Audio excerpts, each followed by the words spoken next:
I mean, so things are moving. We got more to go. Working class people still need help. Corporate greed is still at large. Their prices, the corporate profits have doubled since the pandemic. They're coming down, and so I'm optimistic about where things are going. Danny Kemp, AFP. Thanks. Thank you, Mr. President. I wanted to ask you about you mixed up Presidents Zelensky and Putin earlier today. And you now have sort of your key allies, including the British Prime Minister, the President of France, the German Chancellor having to step in and make excuses for you on that. Officials here are saying off the record that your decline has become noticeable. Hasn't this now, frankly, become damaging for America's standing in the world? Thank you. Did you see any damage to our standing in my leading this conference?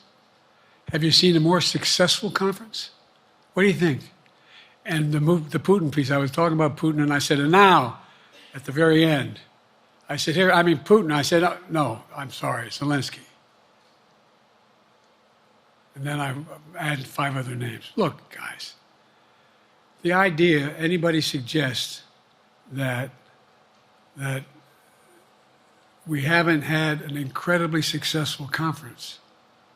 How many times did you hear in that conference, I know it sounds too self-serving, but other leaders, heads of state, in thanking me, saying the reason we're together is because of Biden, because Biden did the following. Look, folks, this is, well, anyway, I thought it was the most successful conference I've attended in a long time, and find me a world leader who didn't think it was. Next one, Nancy Cordes, CBS. Thank you, Mr. President. You mentioned other instances in history where presidents have faced a challenge, but what makes this moment in history so unique is that it is not your enemies who are calling on you to reconsider your decision to stay in the race. It's your friends, supporters, people who think you've done a great job over the past 4 years. Have you spent time thinking about what it would mean for your legacy, which you've worked decades to build, if you stay in the race, despite the concerns that voters say they have, and you lose to someone who you yourself have argued is unfit to return to the Oval Office? Well, look, I'm not in this for my legacy. I'm in this to complete the job I started. As you recall, understandably, many of you and many economists thought my initial initiatives that I put forward, can't do that, it's going to cause inflation, things are going to skyrocket, the debt's going to go up. What are you hearing now from mainstream economists? 16 economic Nobel laureates said I've done a hell of a job. That under my plan so far and what's going to happen in the future if I'm reelected, that things are going to get much better. Our economy is growing. I was determined when I got elected to stop the trickle-down economic theory, that if the wealthy did very well, everybody else would do well. My dad was a well-read, decent guy. I don't remember much trickling down on his kitchen table. Middle-class people and working-class people need help. And so what happened is I decided to was able to implement as president what I believed when I was a senator. And that is that the way to build this economy is from the middle out and the bottom up. That way we grow the economy. And the wealthy still do very well. They do fine. And guess what? Find me an economist, a mainstream economist who said we haven't done well. What have we not done that isn't working right now? And so we got more to do though. We got to finish the job. And by the way, I come from the corporate state of the world. Delaware has more corporations registered in Delaware than every other state in the nation combined. I'm not anti-corporate, but corporate profits have doubled since the pandemic, doubled. It's time things get back in order a little bit. It's time, for example, if I'm reelected, we're going to make sure that rents are kept at 5% increase, corporate rents for apartments and the like and homes are limited to 5%. We're going to make a lot of changes that I've been talking about because we're going to continue to grow this economy. And by the way, I know, remember how I got so roundly criticized for being so pro-union, not labor, union. Well, guess what? I've been the most pro-union labor president in history. Not a joke. And guess what? We had the Treasury Department do a study. When unions do better, everybody does better. Everybody does better. And we talk about how, for example, remember when we talked about getting the computer chip industry back in the United States? Used to be 40% of the industry. We invented the chip. 40% of the industry was in the United States. And former presidents decided that the best way to do it is find the cheapest labor in the world, send the product over there, and import what the product was. And so what did I do? I was told not to go over to Europe, to Asia, including Europe, but Asia. And I remember going to South Korea, convincing them to invest $20 billion in the United States to build computer chip factories. And I asked why when they finally decided to do it. And the answer was because you have the safest economy in the world and you have the best workers in the world. So the whole idea here is we've invested, there's over $50 billion in investment in computer chip manufacturing just coming into being. None of you thought that would happen. None of you thought that would happen. But it's happening. It's happening. And it's going to grow economies. All through, and by the way, red states and blue states. Matter of fact, there's as much in red states as in blue states. I've made no distinction. So my generic point is that the idea that we can't continue to build and grow the economy, make it fairer. And like I said, from my standpoint, when the middle class does well, that's when the whole economy grows. The poor have a shot, the wealthy do well. But the wealthy got to start paying their taxes. As a follow-up, sir, you mentioned that your Vice President Kamala Harris would be ready to serve on day one. Can you elaborate on that? What is it about her attributes and her accomplishments over the last 4 years that make her ready to serve on day one if necessary? First of all, the way she's handled the issue of freedom of women's bodies to have control over their bodies. Secondly, her ability to handle almost any issue on the board. This was a hell of a prosecutor. She was a first-rate person, and in the Senate she was really good. I wouldn't have picked her unless I thought she was qualified to be president. From the very beginning, I made no bones about that. She is qualified to be president. That's why I picked her. Felicia Schwartz, Financial Times. Thank you, Mr. President. Presidency is the most straining job in the world, and it's 24/7.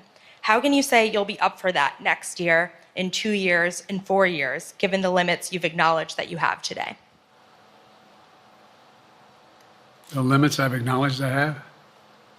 There's been reporting that you've acknowledged that you need to go to bed earlier and your evening around 8. That's not true.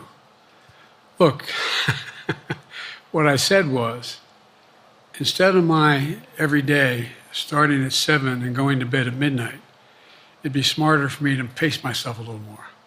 And I said, for example, the 8, 7, 6 stuff, instead of starting a fundraiser at 9 o'clock, start at 8 o'clock. People get to go home by 10 o'clock. That's what I'm talking about. I'm not talking about, and if you look at my schedule since I made that stupid mistake in the campaign, in the debate, I mean, my schedule has been full bore.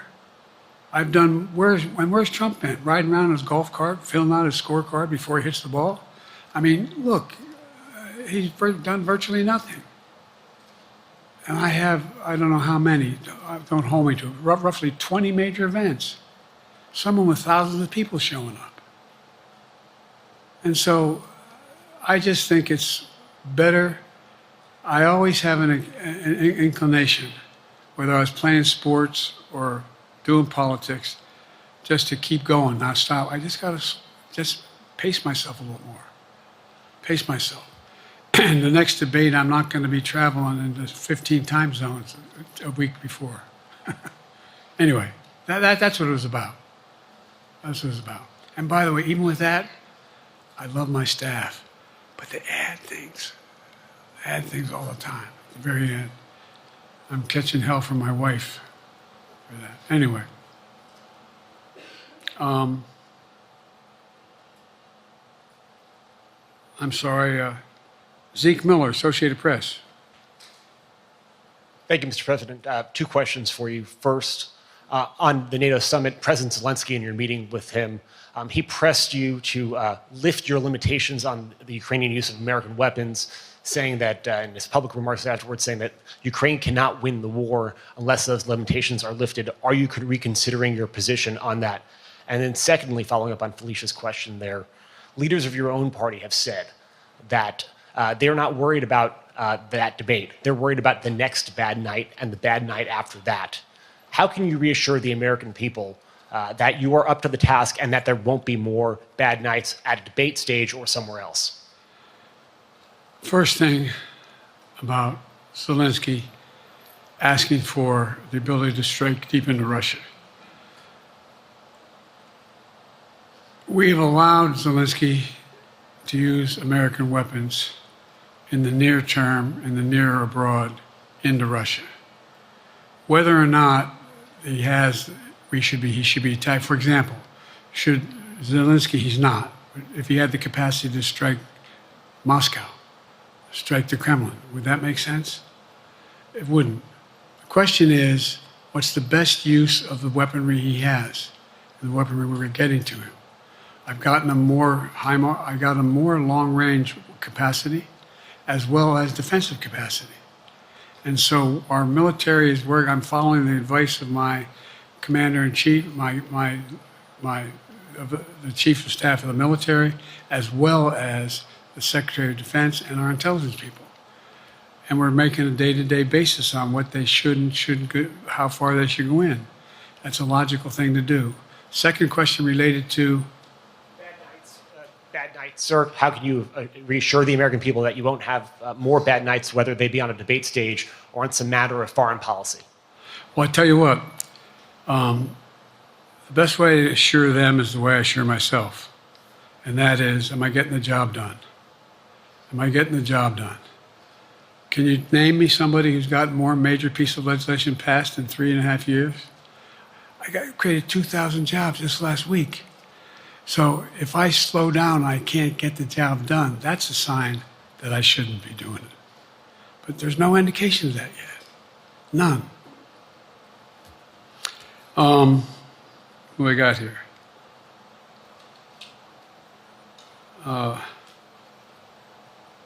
Merrick, Pulaski Radio. Thank you, Mr. President. How are you? I'm well. The elections in the US have consequences around the world. You have pretty high standing in Europe. I just asked President Macron about you, and he said we are happy to have him as the President of the United States. But there is a concern.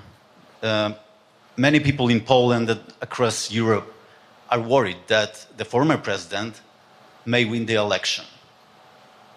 And there's a lot of concern that Donald Trump may weaken NATO, stop supporting Ukraine, or push Ukraine to give up territories to Russia. They're correct. And yourself was warning just 2 minutes ago about it. So my question is, do you think that Europe will be left on its own if Donald Trump wins the election? And what's your advice to European leaders to prepare for possible US disengagement? Well, look, I think, how can I say this without sounding too self-serving? I'm not having any of my European allies come up to me and say, Joe, don't run. What I hear them say is, you've got to win. You can't let this guy come forward. He'd be a disaster. He'd be a disaster. I mean, I think he said in one of his rallies, don't hold me to this, recently, where NATO, I just learned about NATO, or something to that effect. Foreign policy has never been his strong point. And he seems to have an affinity to people who are authoritarian. That worries, as I tell you from Poland, that worries Europe. That worries Poland. And nobody, including the people of Poland, think that if he wins in Ukraine, he's going to stop in Ukraine, that that's going to be the end of it. And so what I can say is, I think I'm the best qualified person to do the job, to make sure that Ukraine does not fall, that Ukraine succeeds, that the European alliance stays strong. You may recall, no one was talking about Finland joining NATO. I remember talking to Putin right after we got elected in Geneva, and he was talking about what we should do. We couldn't be in Eastern Europe, etc. And I said, you're looking for the Finlandization of Ukraine. I said, you're going to get the NATOization of Finland. And about 4 weeks later, I got a call. That's not true. Probably 5 months later, from the president of Finland, could he come and see me? In my office. I invited him to the Oval Office. We sat down and talked. He said he wanted to join NATO. Could I help? And I did. It wasn't automatic. And then I got a call from the Swedes. I beg your pardon?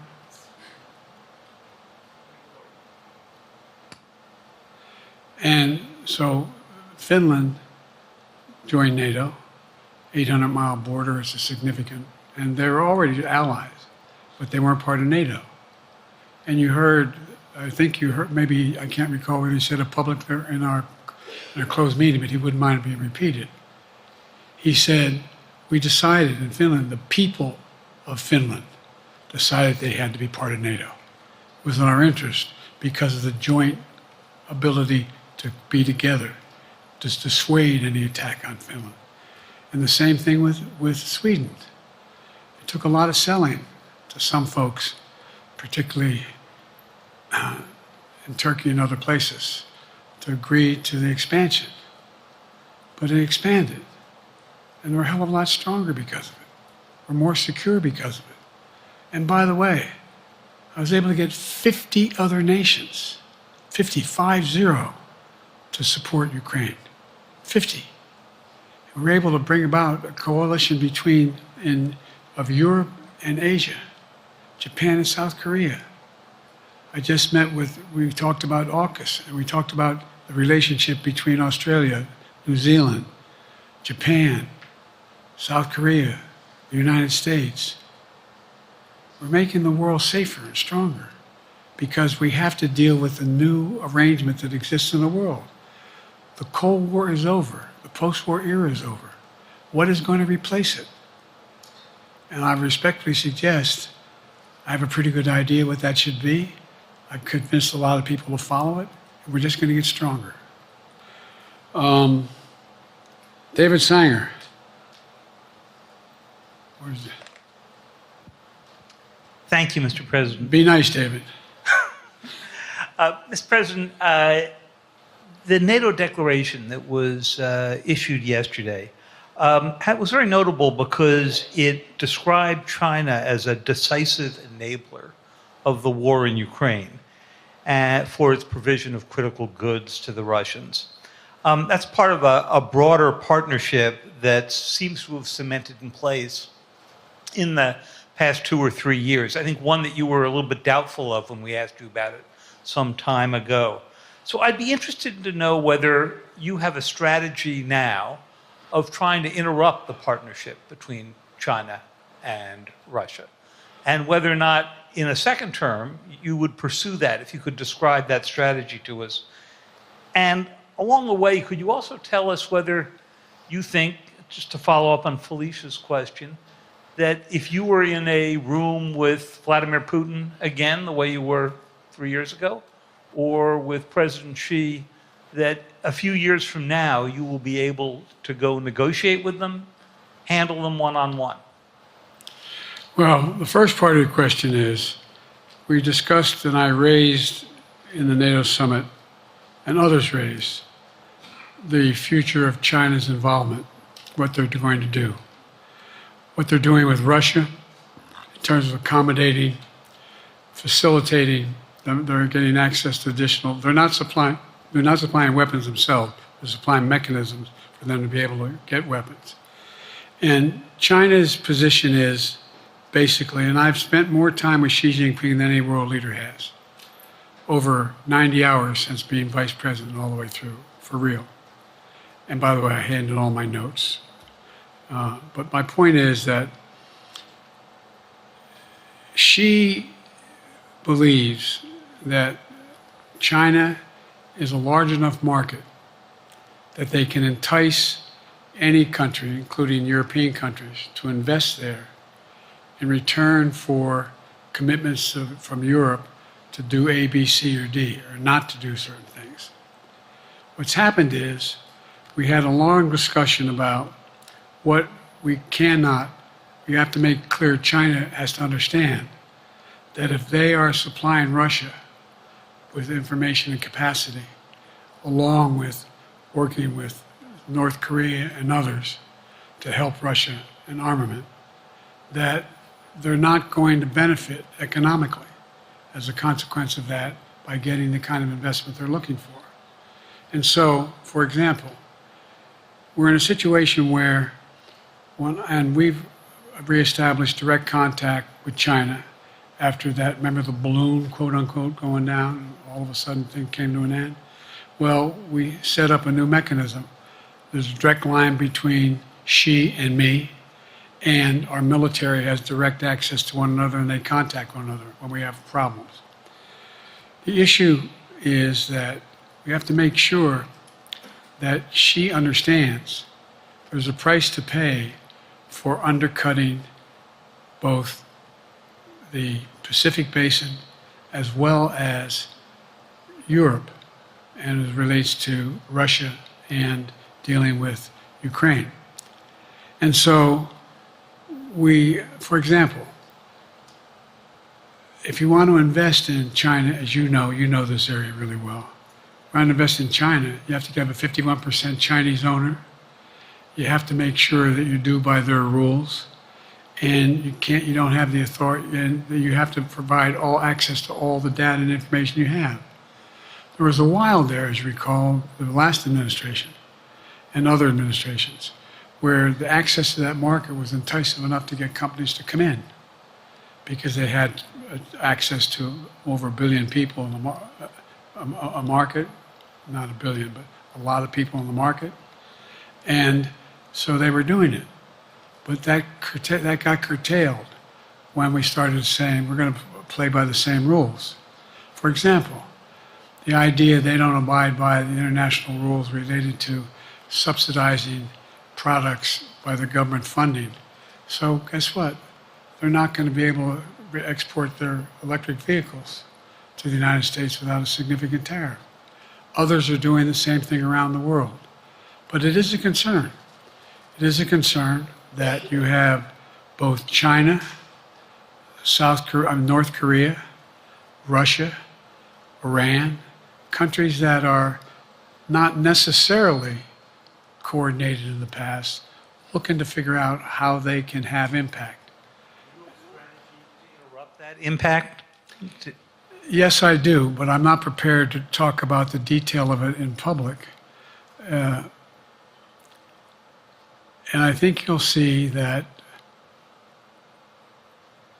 some of our European friends are going to be curtailing their investment in Russia. In China, as long as China continues to have this indirect help to Russia in terms of being able to help their economy as well as help them in, as a consequence of that, their ability to fight in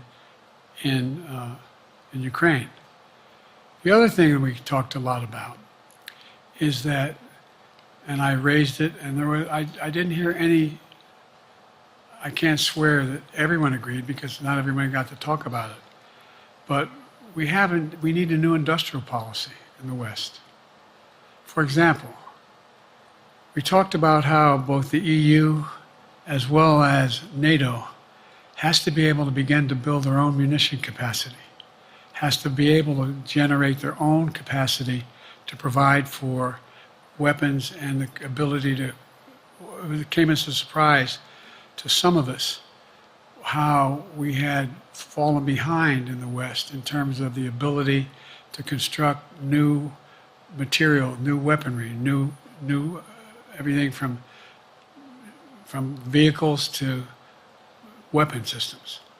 And so one of the things that came out of this was we're going to be meeting again with a number of my colleagues, my European colleagues, is what do we do to increase the capacity of the West, particularly in Europe and Japan, to be able to generate the kind of ability to produce their own weapon systems. Not just for themselves, but to be able to generate that. It's the same, it's what Russia's trying to figure out. That they went to China and they didn't get the weapons, but then they went to North Korea. But we're going to be in a position where the West is going to become the industrial base for it to be able to, the ability to have all the defensive weapons that we need. That was a discussion as well. President, I'm not sure you answered on whether you would be ready to go deal with Putin and Xi 2 or 3 years from now. I'm ready to deal with them now and 3 years from now. Look,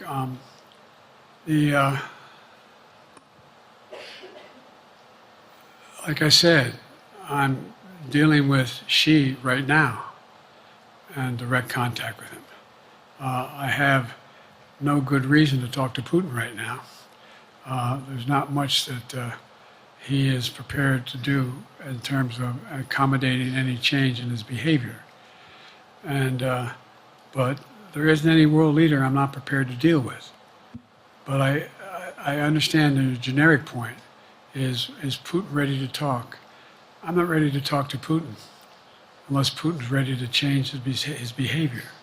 And the idea, look, Putin's got a problem.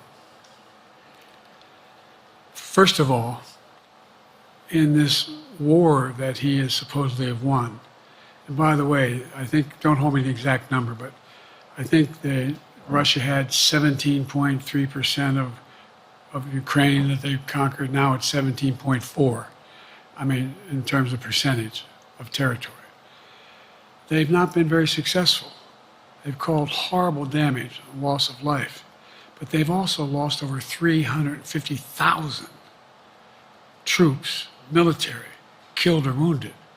They have over 1 million people, particularly young people with technical capability, leaving Russia because they see no future there.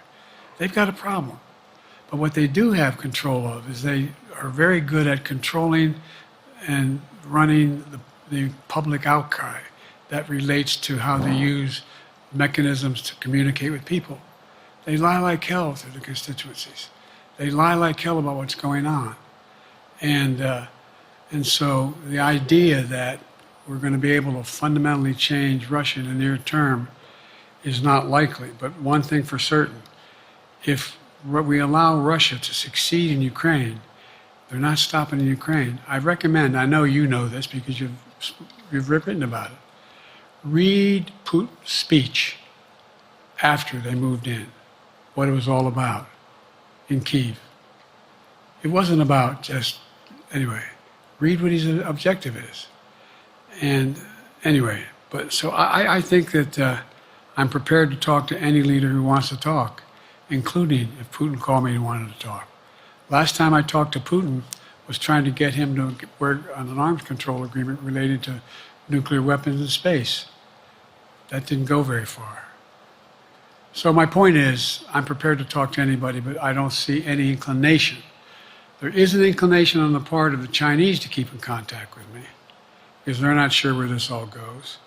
And look what's happened in Asia.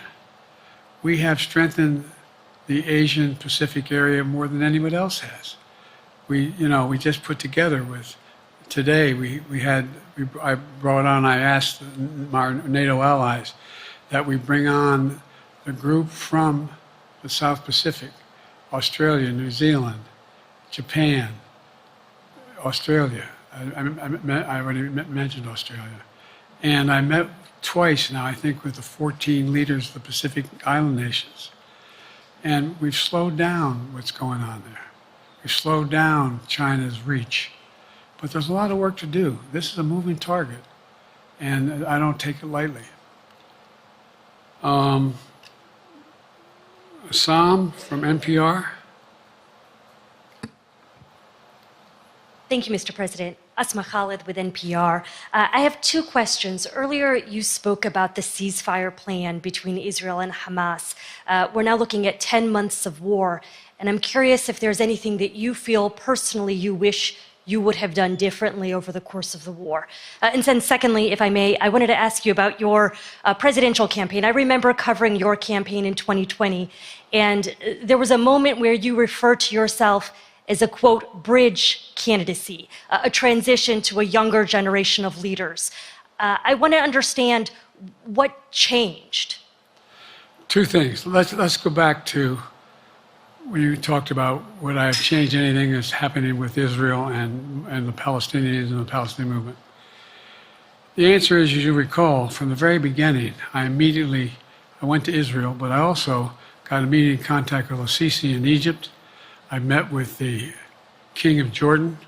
I met with most of the Arab leaders to try to get a consensus going as to what had to be done to deal with getting more aid and food and medicine into the Gaza Strip. And we pushed it really hard. And Israel occasionally was less than cooperative, number one. The Israeli War Cabinet, I've been dealing with Israel since Golda Meir. Some of the reporters around here cover me all the time have heard me say this. The first time I met with Golda Meir, I sat across from her at her desk, and her assistant was Rabin sitting next to me. That's how far back I go. I know Israel well, and I support Israel.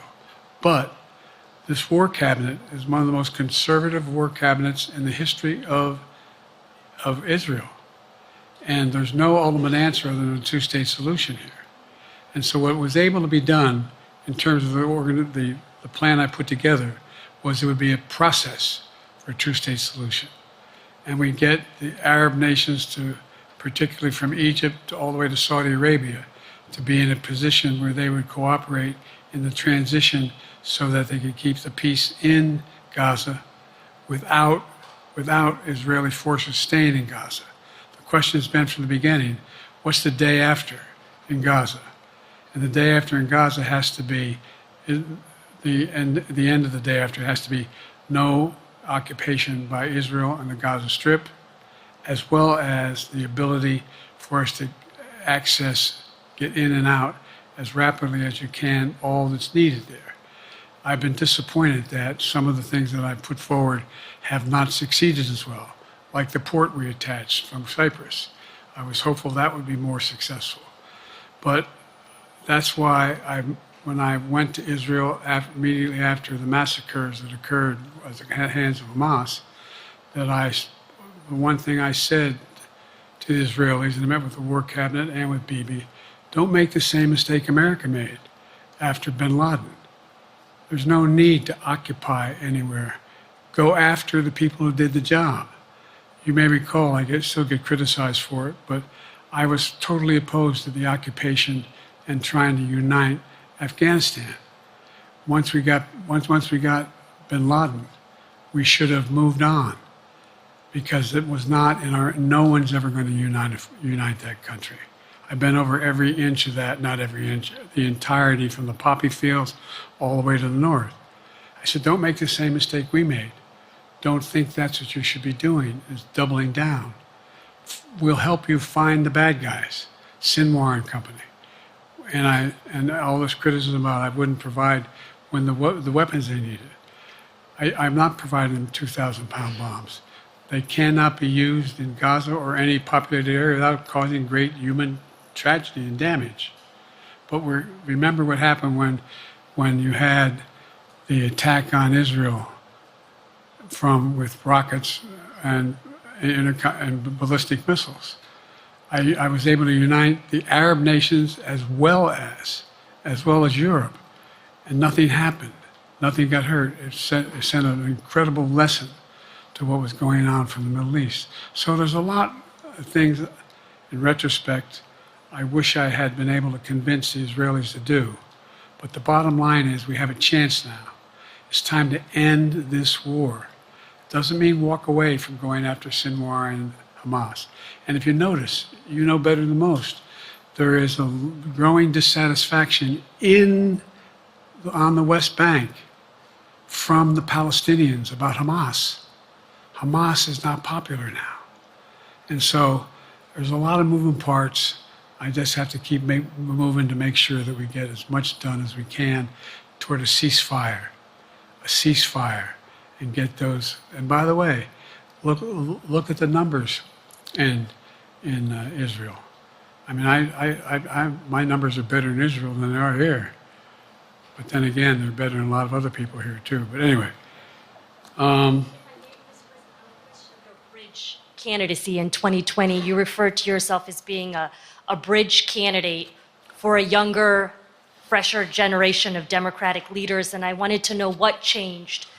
What changed was the gravity of the situation I inherited in terms of the economy, our foreign policy, and domestic division. And I think, I won't put words in anybody's mouth. Most presidential historians give me credit for having accomplished more than most any president since Johnson and maybe before that to get major pieces of legislation passed. And what I realized was my long time in the Senate had equipped me to have the wisdom to know how to deal with the Congress, to get things done. We got more major legislation passed that no one thought would happen. And I want to finish it, to get that finished. If tomorrow, if we had a circumstance where there was a lineup and I hadn't inherited what I did and we just moved things along, anyway, it's going to change. Last question. Haley Bull, Scripps. Or no, Josh Weingrove, I'm sorry, was the next one. I'll do 2 more questions. Thank you, Mr. President. Many of your colleagues, Democrats on the Hill, are watching tonight as they assess what they want to say about your candidacy.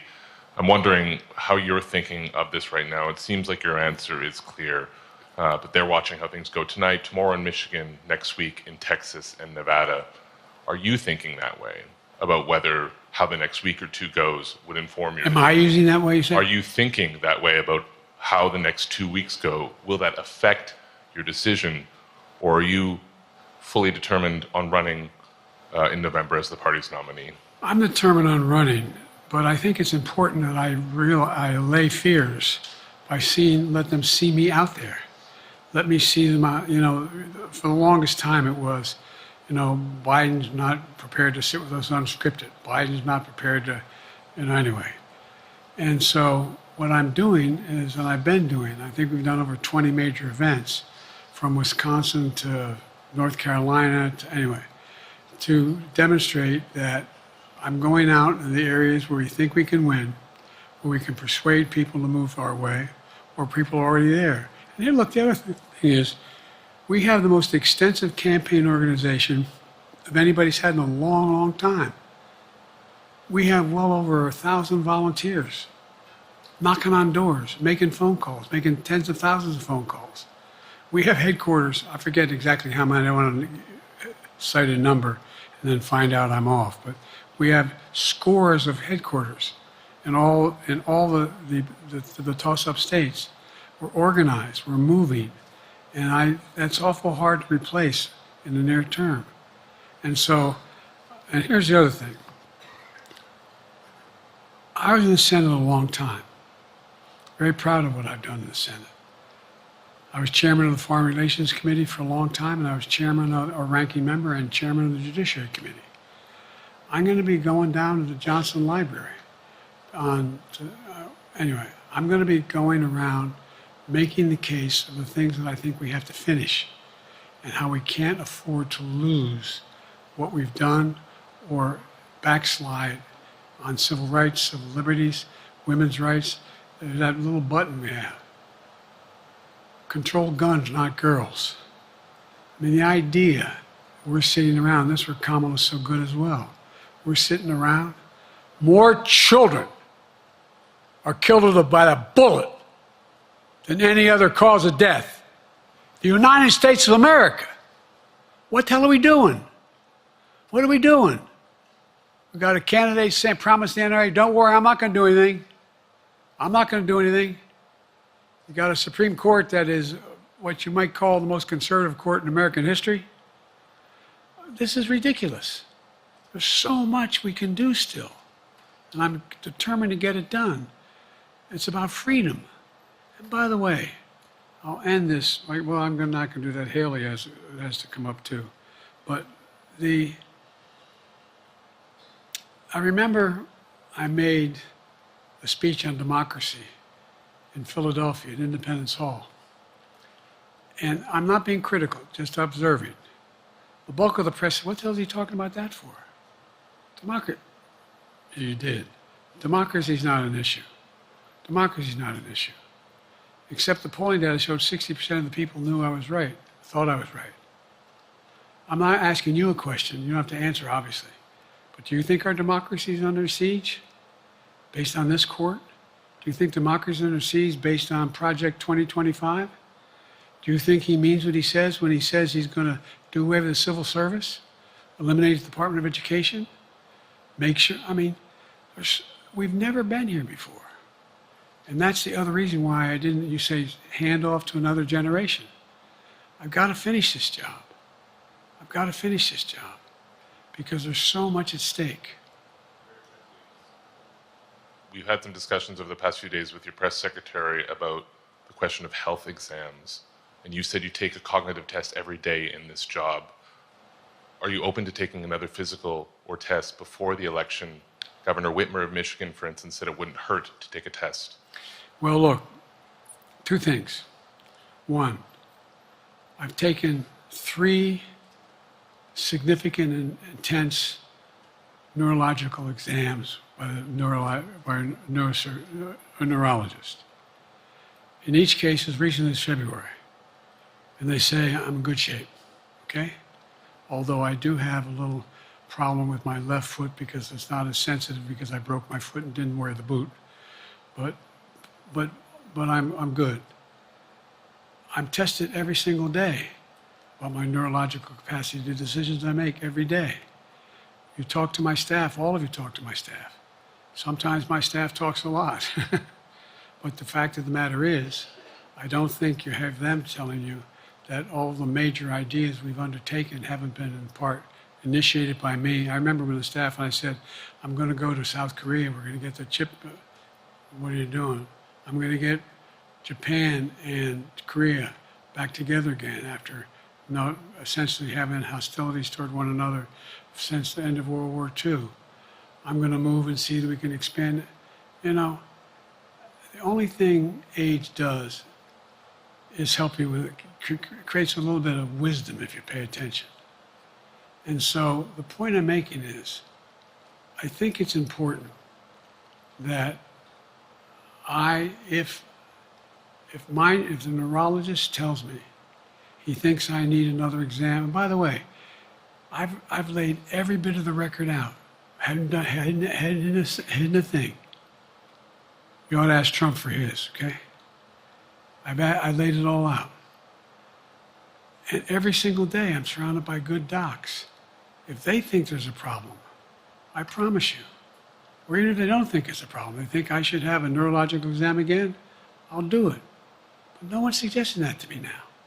And I'll ask you another question. No matter what I did, no one's going to be satisfied. Did you have 7 docs? Did you have 2? Who'd you have? Did you do this? How many times did you? So I am not opposed if my doctors tell me I should have another neurological exam, I'll do it. But that's where I am. Haley Bull, Scripps. Thank you, Mr. President. You said you're making decisions on a day-to-day basis when it comes to support for Ukraine. Does that mean you have not closed the door on further considering lifting restrictions for U.S.-made weapons inside Russia? And if I may, your convention is coming up where your delegates are pledged to make you the official nominee. If they have second thoughts, are they free to vote their conscience? Obviously, they're free to do whatever they want, but I get overwhelming support. Overwhelming support. I won, I forget how many votes I won in the primary. Overwhelming. And so tomorrow, if all of a sudden I show up at the convention, everybody says, we want somebody else, that's the democratic process. It's not going to happen. Even if that means they vote for someone else? Sure. Look, I'll end this with this. I served in the Senate a long time. I understand the impetus of candidates running for local office and whether they think the topic can help them or not. In my state of Delaware, which was a very, at least it was a red state when I started, in terms of where you now talk red and blue. I don't recall most of the Democratic presidents winning my state when I was a candidate. The truth of the matter is I understand the self-interest of every candidate. If they think that, running with Biden at the top is going to hurt them, then they're going to run away. I get it. But so far, go and look at the polling data in their states. Look at the in-depth, and by the way, I think you'd all acknowledge, and you're all experts. I'm not being solicitous about the president. You're experts on this stuff. How accurate does anybody think the polls are these days? I can give you a series of polls where you have likely voters, me versus Trump, where I win all the time. When the unlikely voters vote, he wins sometimes. The bottom line is all the polling data right now, which I think is premature because the campaign really hasn't even started. I mean, it hadn't started in earnest yet. Most of the time, it doesn't start till after September, after Labor Day. So a lot can happen. But I think I'm the best I believe I'm the best qualified to govern. And I think I'm the best qualified to win. But there are other people who could beat Trump too.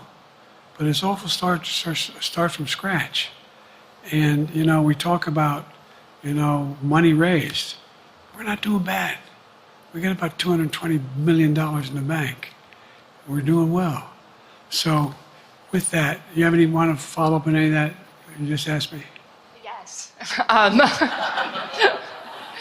You earlier explained confidence in your vice president. Yes. If your team came back and showed you data that she would fare better against former President Donald Trump, would you reconsider your decision to stay in the race? No, unless they came back and said, there's no way you can win. Me. No one's saying that. No poll says that. Okay. Thanks. This ends tonight's press conference. Thanks, everybody.